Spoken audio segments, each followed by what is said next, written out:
നമസ്കാരം. പതിരും കതിരും.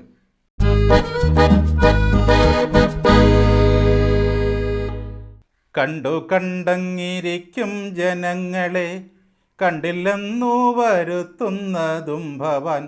2-4 ദിനം കൊണ്ടൊരുത്തനെ സംഖ്യയാക്കി തീർക്കുന്നതും ഭവാൻ.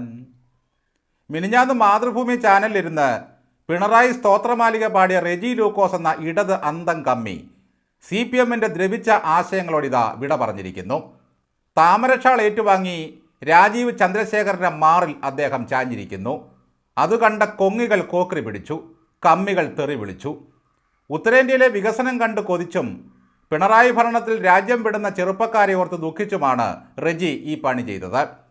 മറ്റൊരു നിരീക്ഷകനായ അഡ്വക്കേറ്റ് ഹസ്കർ ഇന്നോ നാളെയോ ഇടതുപാളയത്തിൽ നിന്നും പുറത്തു ചാടും. കൊടിസുനി കോടാലിയും കൊണ്ട് എത്തുന്നതിന് മുമ്പ് എവിടെയെങ്കിലും പറ്റിച്ചേരുന്നതാണ് നിങ്ങൾക്ക് നല്ലത്. ഇനി പിണറായി വിജയൻ എന്ന് BJPയിൽ ചേരുമെന്ന് മാത്രമേ അറിയേണ്ടതുള്ളൂ. അനിയ വാ എന്ന് പറഞ്ഞുകൊണ്ട് വെള്ളാപ്പള്ളി മാടി വിളിക്കുന്നുണ്ട് സുഹൃത്തുക്കളെ. ഉത്സവപ്പറമ്പിലെ കുലുക്കിക്കുത്തുകാരൻ എഴുതി വയ്ക്കുന്നത് പഴയ തലമുറ മറക്കാനിടയില്ല. കട്ടമറിഞ്ഞാൽ കാണുന്ന പടം. കേരളത്തിലെ രാഷ്ട്രീയ കാലാവസ്ഥ ഇപ്പോൾ ഏതാണ്ട് ഇങ്ങനെയായി. കഴിഞ്ഞ 5 കൊല്ലമായി പിണറായിക്കും ഫാമിലിക്കും പാർട്ടിയുടെ ചെറ്റത്തരങ്ങൾക്കും വേണ്ടി ധീരോദാത്തം ഉളുപ്പില്ലാതെ ന്യായീകരിച്ചു കൊണ്ടിരുന്നയാളാണ് ഈ റെജി ലൂക്കോസ്, ഇടതു നിരീക്ഷകൻ. എങ്ങനെ മനുഷ്യനെ വെറുപ്പിക്കാമെന്ന് ഗവേഷണം നടത്തുന്ന ഒരു കമ്മിയായിരുന്നു റെജി ഇന്നലെ വരെ. രാവിലെ വീട്ടിൽ നിന്നിറങ്ങിയപ്പോൾ വീട്ടുകാർക്ക് പോലും സംശയം തോന്നിയില്ല. ഇടത്തോട്ടുള്ള ചരിവ് അതേപടി ഉണ്ടായിരുന്നു താനും. അരിവാളുമായി താമരപ്പൊയ്കയിൽ ഇറങ്ങുന്നത് കണ്ടവരുണ്ട്. പൊന്തി വന്നപ്പോൾ അരിവാളില്ല, പകരം കയ്യിലതാ ഒരു താമര. തൻ്റെ പാർട്ടി ലൈനും കയ്യിലിരുന്ന അരിവാൾ ചുറ്റുകയും ചേറിൽ ചവിട്ടി താഴ്ത്തി താമരമാല ഏറ്റുവാങ്ങിയ റെജി ഗദ്ഗതകണ്ഠനായി രാജീവ് ചന്ദ്രശേഖരൻ്റെ മാറിലേക്ക് ചായുകയായിരുന്നു.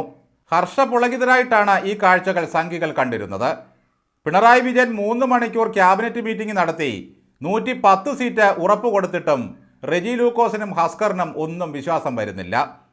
വേണമെങ്കിൽ പിണറായി 140 എടുക്കുമായിരുന്നു. പക്ഷേ പ്രതിപക്ഷം എന്ന സംവിധാനം സഭയിൽ വേണം. അതുണ്ടെങ്കിലേ വല്ലപ്പോഴുമൊക്കെ കൈ പൊക്കി കാണിച്ച് എൻ്റെ ശുദ്ധമായ കരങ്ങൾ നിങ്ങൾ കണ്ടോ എന്ന് ചോദിക്കാൻ പറ്റൂ. 8 അട്ടിവെച്ച പോലെ എന്നൊക്കെയുള്ള മലബാർ ഫലിതങ്ങൾ വേറെ ആരോട് പറയും?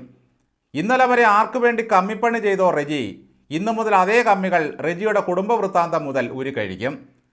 നാക്കുകൊണ്ട് ചെവിചൊറിയുന്ന വർഗീയ നടേശൻ്റെ നാവിന് സരസ്വതി സമ്മാനം കൊടുത്ത പിണറായി വിജയൻ്റെ പാദസേവ ഇനിയും ചെയ്യാൻ സ്വന്തം നട്ടലിൽ ജീവിക്കുന്ന ഒരു മനുഷ്യനും കഴിയില്ല. പക്ഷേ റെജി ലൂക്കോസ് ചെന്നുപെട്ടിരിക്കുന്ന ഇടത്ത് തന്നെ ഒരു കാല് വെച്ച് നടേശനുമുണ്ടെന്ന് ഈ പാവം അറിഞ്ഞിട്ടില്ല. തലച്ചോറിൻ്റെ സ്ഥാനത്ത് ആട്ടിൻപുഴുക്കയും അറക്കപ്പൊടിയും കുത്തി നിറച്ച് നടക്കുന്ന അന്തങ്ങളല്ലാതെ ഇനി പാർട്ടിയിൽ അധികമാരും ഉണ്ടാകില്ല. പ്രൊഫസർ MN വിജയൻ മാഷ് പറഞ്ഞതുപോലെ പാർട്ടിയിൽ മുതലാളിമാരും മാനേജർമാരും കാണും, സഖാക്കളുണ്ടാകില്ല. പുതുവർഷം പിണറായി വിജയൻ്റെ അസ്ഥിവാരം തോണ്ടുകയാണ്. ചുറ്റിക അരിവാൾ നക്ഷത്രത്തിൽ പറന്നു വീണ പൊൻചട്ടിയിൽ തുടങ്ങി കാലക്കേട്. സുപ്രീം കോടതി പിണറായി സർക്കാരിൻ്റെ പേര് കേൾക്കുമ്പോൾ തന്നെ ഇരിക്കുന്ന ഇരിപ്പിൽ കാലെടുത്ത് തൊഴിക്കുകയാണ്. ഏത് വിഷയം ചെന്നാലും UDF 100 സീറ്റ് എന്ന് അവകാശപ്പെട്ടപ്പോൾ പിണറായി 3 മണിക്കൂർ യോഗം ചേർന്ന് 110 സീറ്റ് നേടി. അരമണിക്കൂർ കൂടി ഇരുന്നാൽ 140 വരെ നേടിയേനെ. ഇനി ഇറങ്ങി ഓടി രക്ഷപ്പെടാൻ ആരെങ്കിലും ഉണ്ടെങ്കിൽ വിട്ടോളി ന്യായീകരണ വീരന്മാരെ. ഈ കപ്പല് മുങ്ങാൻ പോവുകയാണ്. ഇതിലേറ്റവും തമാശ ഇതൊന്നുമല്ല. കഴിഞ്ഞ ദിവസം ഒരു ചാനൽ ചർച്ചയിൽ BN ഹസ്കർ CPMൻ്റെ ഇന്നത്തെ നിലപാടുകളെ വിമർശിച്ചിരുന്നു. ഇത് കേട്ട് ദേഷ്യപ്പെട്ട ഗ്ലൂക്കോസ് അദ്ദേഹത്തെ വിളിച്ചത് അവസരവാദി എന്നായിരുന്നു. ഒറ്റ രാത്രി കൊണ്ടൊക്കെ എന്ത് മറിമായമാണ് ഈ റെജി ലൂക്കോസിൻ്റെ ജീവിതത്തിൽ സംഭവിച്ചത്. രാത്രി രാജീവ് ചന്ദ്രശേഖർ വീട്ടിൽ ചെന്ന് കട്ടിലടക്കം എടുത്തുകൊണ്ട് വന്ന് പാർട്ടി മാറ്റിയതായിരിക്കുമോ? കമ്മികൾ ഓരോന്നായി നിലപാട് മാറ്റുന്നു, പാർട്ടി വിടുന്നു. നാളത്തെ പ്രഭാതത്തിൽ K അനിൽകുമാർ ഗാന്ധി തൊപ്പി വയ്ക്കുമോ? അരുൺകുമാർ താമരമാല അണിയുമോ എന്നൊക്കെ ആര് കണ്ടു?